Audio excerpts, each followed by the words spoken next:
welcome to Back to School 2020, the virtual edition.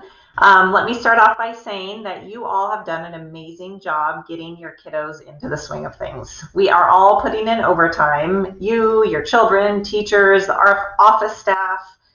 Thank you for your questions and your feedback and your engagement. Thank you for your patience and your calmness during this odd start to the year. I actually came across something the other day that I wanted to take a minute to read out loud to you because it really sums up how I feel and how I hope that you feel right now too. So it says, look at how much you have already managed to adapt to. Look how resilient you have already been. There is no right way to respond to this because it's never, ever happened before. Give yourself some credit. There's no one in the world who has figured this out yet. So it's absolutely okay if you don't either. So try to keep a piece of that with you. I know these times are challenging, and just try to hold on to that idea that it's okay if you haven't figured it all out yet. I don't know anybody who has. I can speak for all of our staff members when I say that we want nothing more than to be back safely with our students. It's wonderful that I can hop onto Google Meets on a daily basis and pop into classrooms, but it sure does not beat seeing the students in person. So thank you for tuning in to our virtual Back to School. I have a couple of things that I want to share with you, and then I'll turn it over to your child's teacher. So attached to the message that had this video in it is also a form where you can ask questions. Please use that form. I will get back to you by Friday, and each teacher will also have their own form available. So you'll be able to ask them questions in that method as well, and they too will respond by Friday. Okay, so first off, a little bit about myself. I have been in LuCMR for a little over 20 years. I taught first grade, third grade, and fourth grade. And I most recently was working in the curriculum department where I actually got to work with all of the elementary schools in our area, and I learned a lot doing that. I'm super excited that I landed here at Grover Heights. It is a wonderful place to be, as most of you already know because you are returning students. My motto is both a question, what is best for students? And it's also a statement, what is best for students? So every decision we make here at Grover Heights is made through that lens of putting students first. Building connections is really, really important to me. Since I cannot do that in person, I am relying on connecting via email, Parent Square, Google Meets, the telephone. I appreciate all of the questions you have been asking and the feedback you have been giving. We've really made use of that and made changes and are continuing to make changes due to the feedback. So thank you for that. I'll be holding regular check-ins. I'm calling them parent principal coffees. Weekly for the month of September, and then probably monthly after that. We'll just see how things go. I'll be able to use this opportunity to give you any updates, answer any questions. I'll record these and put them on Parent Square so that if you can't attend, you can still see what we're talking about. So again, that form that I mentioned, there's a space for you to indicate your availability and whether or not you would be attending one of those meetings. And so please respond on that form. That'll help me schedule them, find a time where most people can join. Okay, on to some general school information. I wanted to give you a quick update on the social emotional component of distance learning. As you know, students in general might be struggling now more than ever with connecting with others. So as a district, we're holding what we're calling Friday Care groups. CARE stands for check-in, advise, redirect, engage. So this Friday Care meeting time allows teachers to focus on critical skills to help students build resilience during distance learning. We ask the students to rate their feelings on a simple scale, and that information helps the teacher know if anybody needs a little extra help. So TK through third grade students are learning about that scale for these first few weeks. If you are a parent of a 4th through 6th grade student, ask your child what the scale is. Ask them what the different colors are and what feelings are associated with those colors. and definitely start that conversation with your children. So these meetings are not counseling sessions. They're more like an advisory class at the middle or the high school level. Students are in smaller groups of 20 or fewer, and they have time to connect with one another. They have time to connect with their teacher. They learn some different strategies and skills that will help them during this time. If students do ask for help, or if they do indicate that a counseling session might be helpful, then all the regular procedures, including asking for parent permission to engage a student in counseling, all of those regular procedures are followed. Our care meetings at Grover Heights are every Friday from either 9 to 9:30 or from 9:30 to 10. So if you're not sure which group your child is in, definitely reach out to their teacher. And that login meeting counts for the synchronous part of the day. So your child after that may have some small group interaction. They might have some work to complete, some homework to catch up on, but that first care group login is what counts for the day. This year we'll also be adopting a social emotional curriculum that we can implement either during distance learning. It's also something we could implement once we return to in-person learning. So we hope to have something in place by the end of the first trimester. Another exciting program I want to tell you about is called One School, One Book.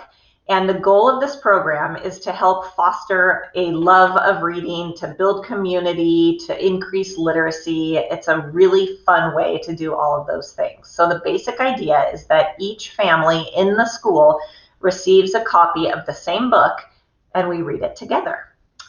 We ask families to read a portion nightly, or we provide read aloud so that you can listen together. We talk about the book in class. Siblings are reading the same book. Little buddies, big buddies are reading the same book. Staff members are all reading the same book. So as you can imagine, this can prompt some wonderful conversations about what everyone's reading, whether you're in kindergarten, 6th grade, anywhere in between, whether you're the adult involved. It's a really fun way to get connected. So we're planning on starting One School, One Book in the fall, but don't worry, we're not rushing into it. We know everyone needs some time to get settled.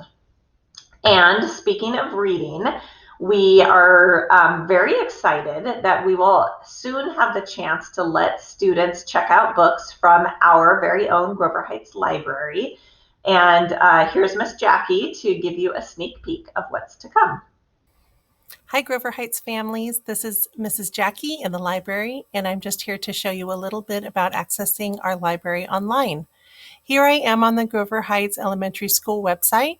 If you hover over Academics here and then scroll down to Library Media Center and click on that, that will take you to our library page.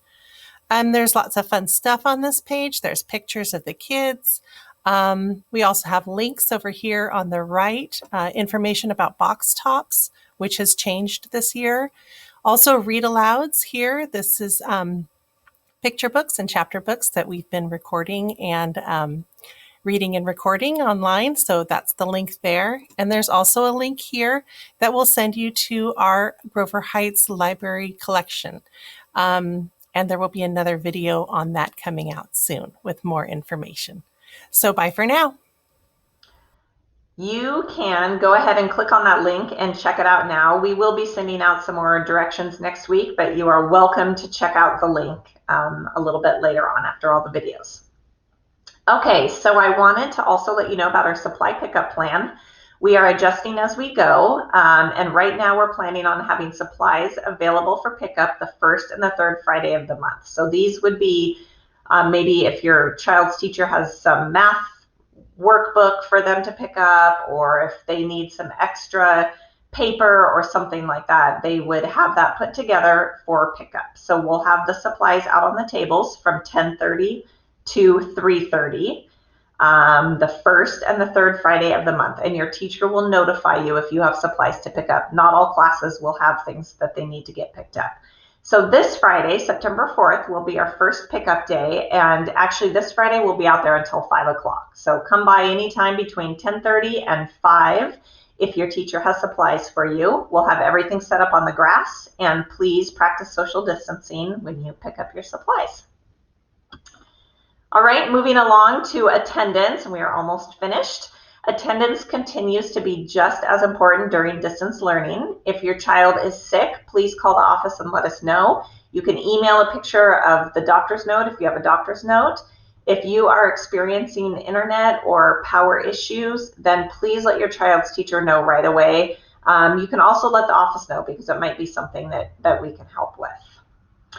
All right, one very last thing, please join our Grover Heights PTA. A video went out last week that talked about how to join and why you should join. So this is a great group of people committed to the students, and they have some vacancies on their board that they need to fill. So please consider, please definitely join as a member and consider joining, running for one of the board spots if you are interested. Okay, I am now going to turn everything over to your child's teacher. Thank you for checking in. Please make sure you fill out that form if you have any questions. If you need anything, please don't hesitate to contact us in the office. We are here to help and support however we can. So thank you so much. Have a wonderful rest of your time. Hello, parents. Welcome to Mrs. Neal's virtual back to school night. I am here today to tell you about our Google Classroom, show you around the Google Classroom a little bit. We're going to talk about the classroom rules and expectations. We're also going to talk about how to access your students' grades and missing assignment reports, and then the best way to communicate with me, Mrs. Neal. So I'm going to start by taking you on a little tour around our Google Classroom. So you can see right now I'm on the home page of our Google Classroom. So you can see up at the top in the banner, there's a little link, and this is where the students typically click on to join our Google Meets 2 to 3 times a day. And so this is usually here. If they can't find this link, it means I've hidden the link. And the reason I do that is so that students are not logging onto our Google Meet in the middle of the night or after school to chit chat without teacher supervision. So sometimes that won't be popped up there. The best place to access anything that you're looking for is not the stream. It's going to be the classwork tab. So I'm going to click over to the classwork tab, and this is where everything is very organized, and I'm going to show you around what our Google Classroom, how it's set up, and how to find things in our Google Classroom.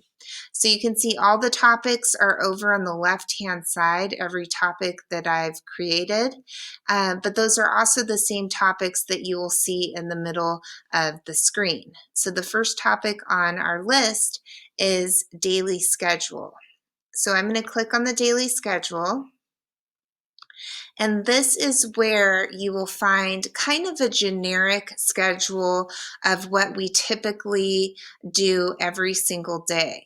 And so you can see when the morning meets are. The left side is Monday through Thursday, and then what our Fridays typically look like. And so this schedule is only going to tell you when breaks are, when PE, music, lunch, and then what we'll typically be doing during those morning and afternoon sessions. So that's going to be under daily schedule. If we continue to scroll down, we are going to find the weekly schedule. Okay, and you can see it's the second one in the topics too. So the weekly schedule, if I click on this, it's kind of a fancy schedule. And this is where you'll find a more detailed schedule of the week. So if I click on this little link here in the middle, it'll take you to a Google Doc, which is my plan. It's my weekly plans that I go off of. And so you can kind of read through and see more of a detailed of what's going to be happening on Monday through Friday. and exactly the assignments that we'll be working on.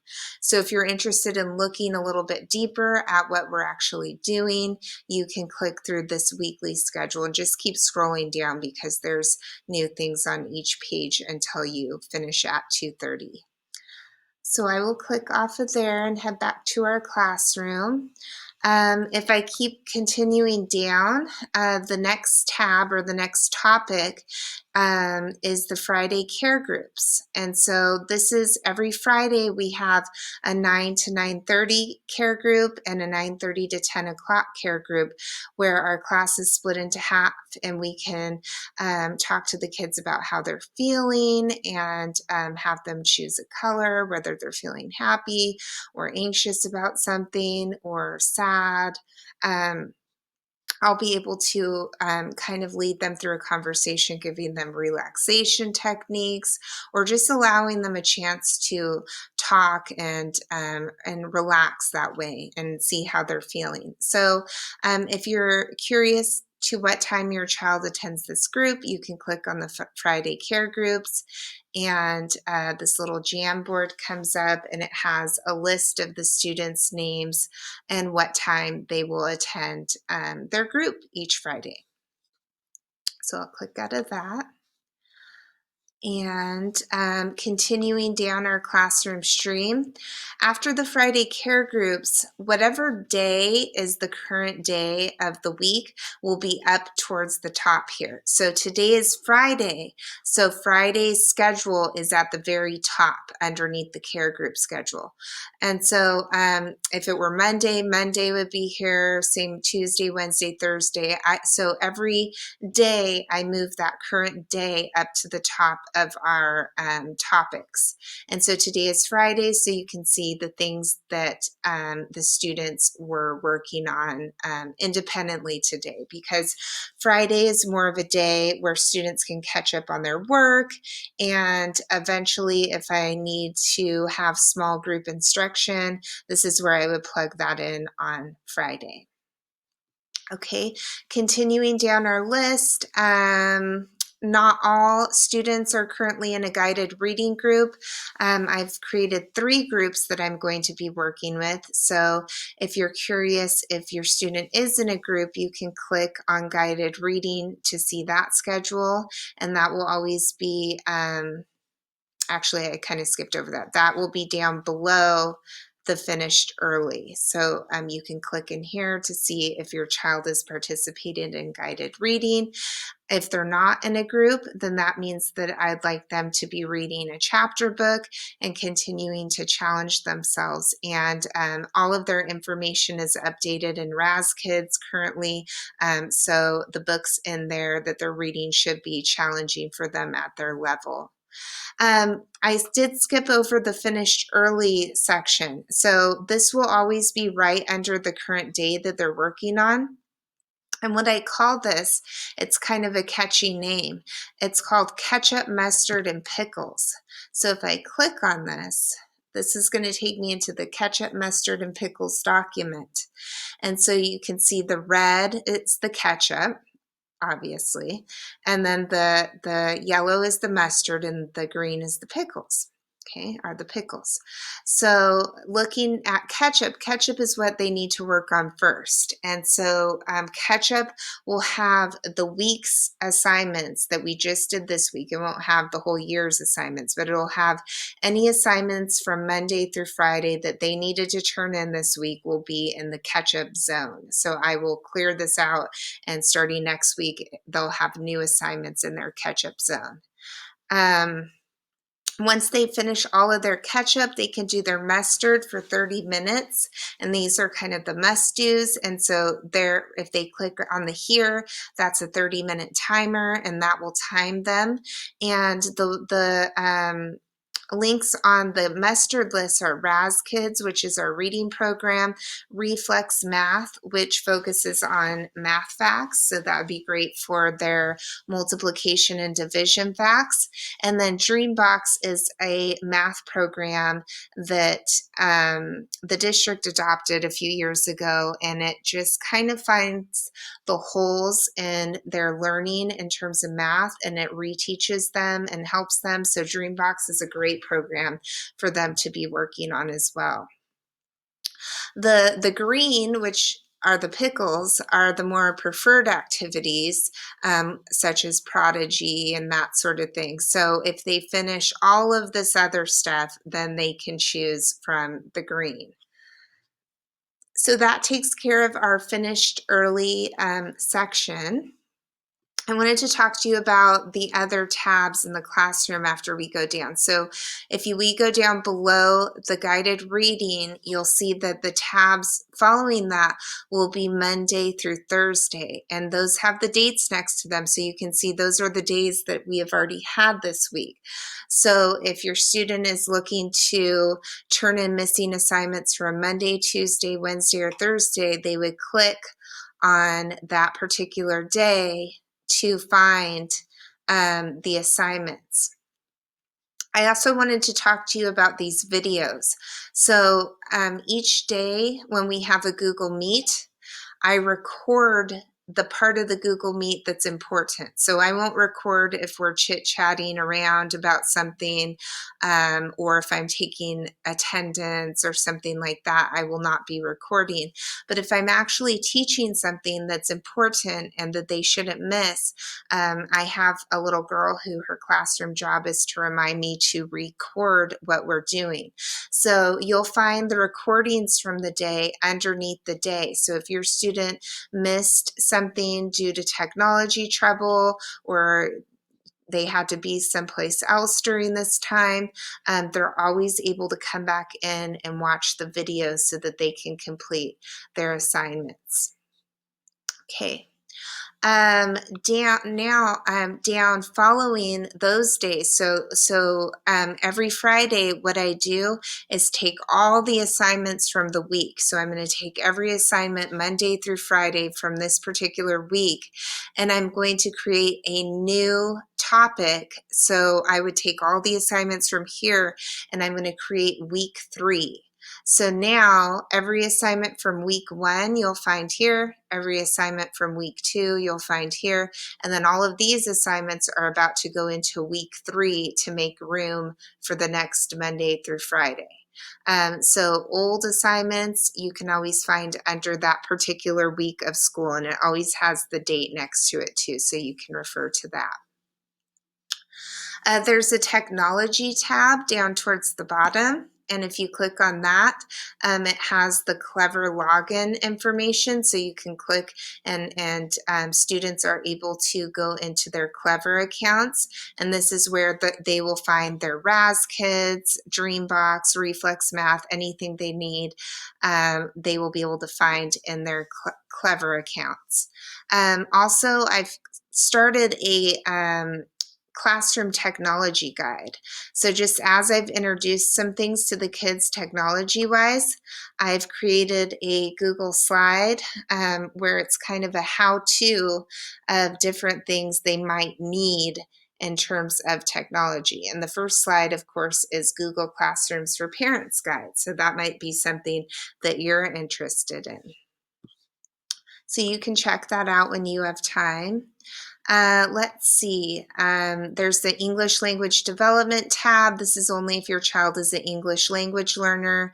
It'll have links and supports to help them. And then the very last tab at the bottom is our classroom jobs and expectations. So I'm going to click on that. There's only one job that I created right now, and that's the person that reminds me to record my videos every time, and she's doing a really great job. So I will not show you that tab, but we'll think of more jobs to give to the kids as we go through the year. This Jamboard, I will show it to you. This is where we created our classroom expectations, and we created 3 different pages.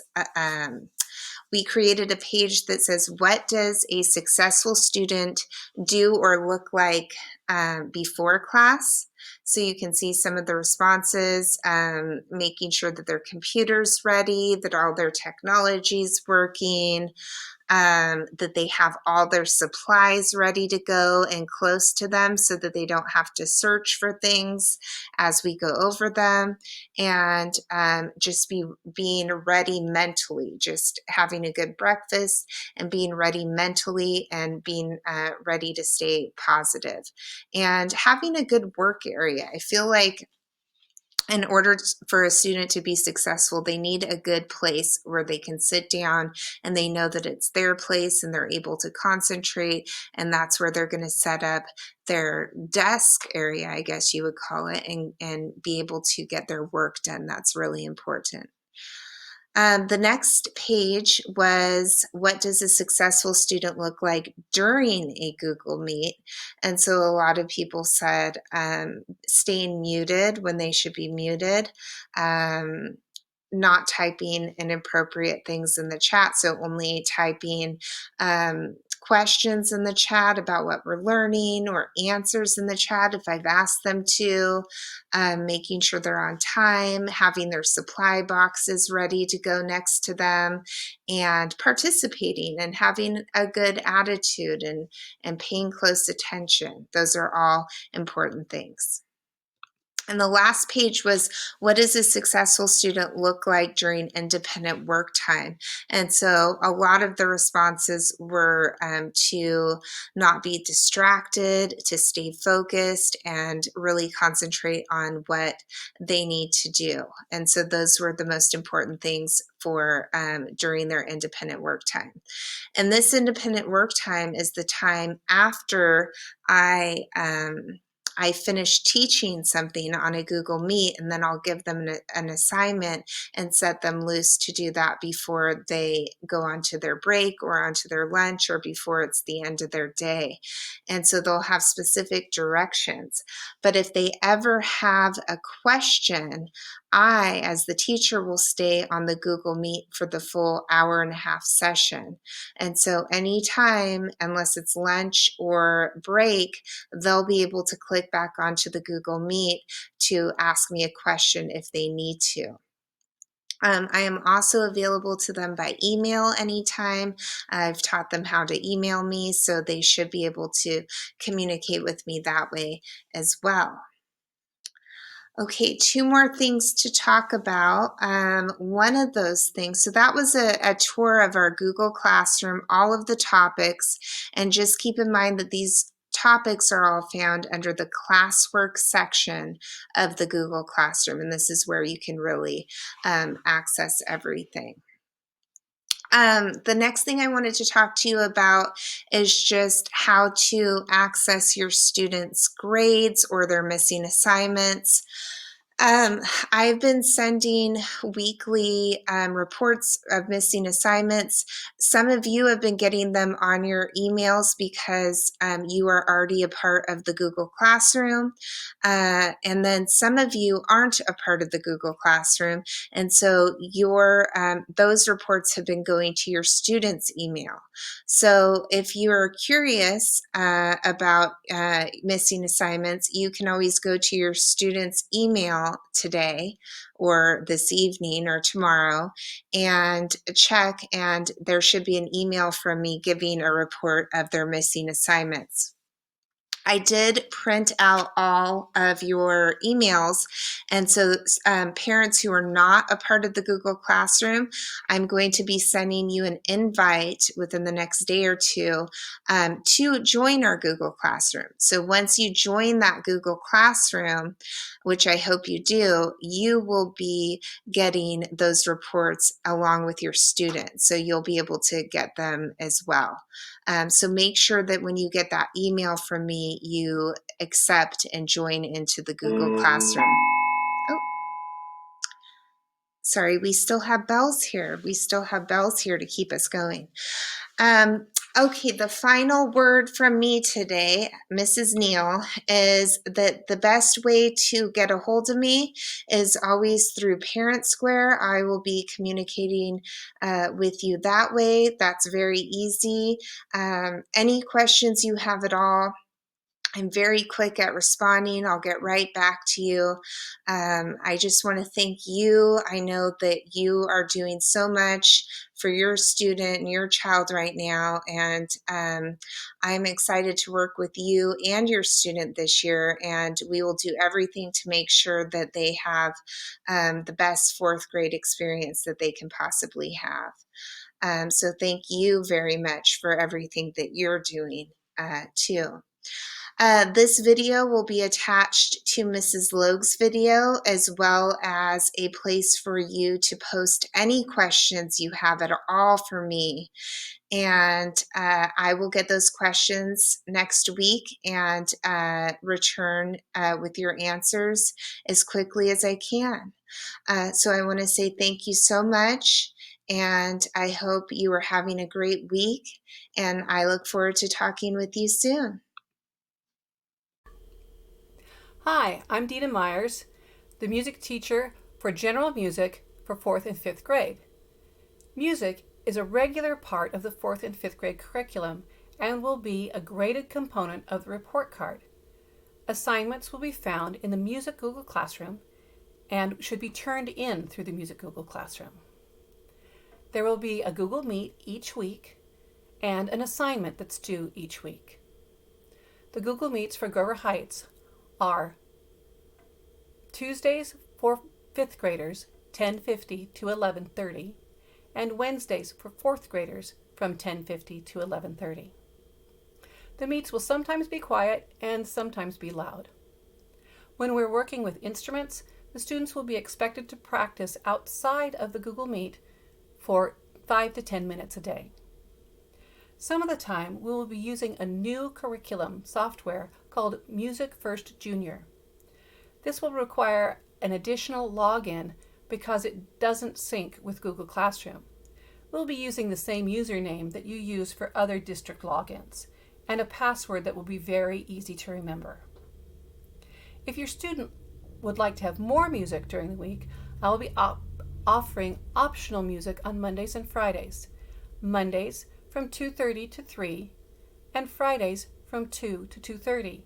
This is not a replacement for the regular lesson. If your son or daughter needs extra help, I will also have a live meet to help anybody who comes with their music assignment. Those will be Monday from 3 to 3:30 and Friday from 2:30 to 3. The Monday session for help overlaps the optional PE time. I would encourage your student to go to PE unless they really need help with a particular music assignment. Of course, you can always ask me questions through the comments on each assignment and through Parent Square. If you ask through the assignment, I can see the assignment and probably give you the better advice. Of course, I'm happy to set up a meet with just you and your child to walk through the lesson if we need to. Okay?